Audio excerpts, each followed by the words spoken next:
It's a day Rob Cairns will always remember. December 9th, 2007. A moment in time he'd prefer to forget. I was walking through the dark room and I stubbed my toe. Rob was 37 years old, a dad up after midnight in the basement, installing a sound system so his kids could watch movies in the morning. When I stubbed my toe, I went head first into the entertainment unit. It sounded like about 1,000 knuckles cracking all at once. For hours, Rob lay in the dark, drifting in and out of consciousness. So I went to move myself, and I couldn't. Tried to push myself up, my arms, nothing. Rob had broken his neck and would undergo 17 hours of surgery. He would survive, but his injury was life-changing. They knew I was a quadriplegic because the C5 and C6, it looked like a road map. It was just shattered.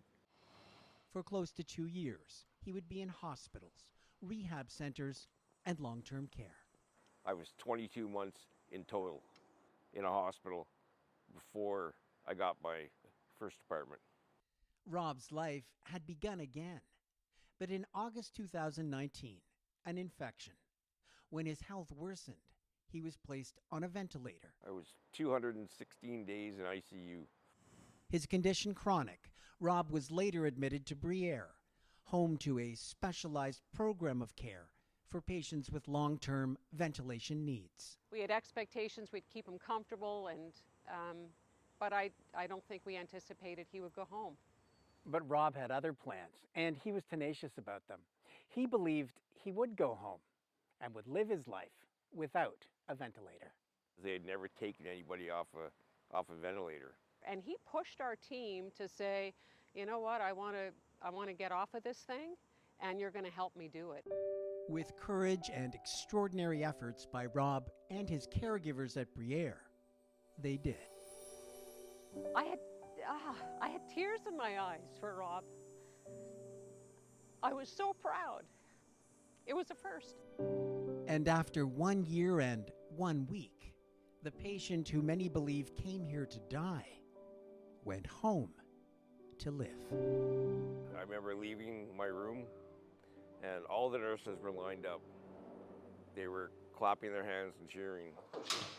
Today, Rob lives independently here in Barrhaven in a home perfectly suited to his needs. This I have not done in 13 years. Rob can again cook for himself, this accessible building vastly improving his quality of life.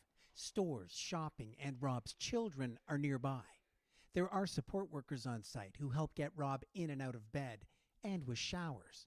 But mostly, this customized space means Rob and service dog Daphne can enjoy the simple pleasures of home. I'm not ready for long-term care, and they're not ready for me. Rob is ready to live, and given all he's been through, that's everything. Why should I sit in a chair and let the world go by? You know, I just have gained 400 pounds worth of metal. I'm still Rob Cairns. Joel Haslam, CTV News.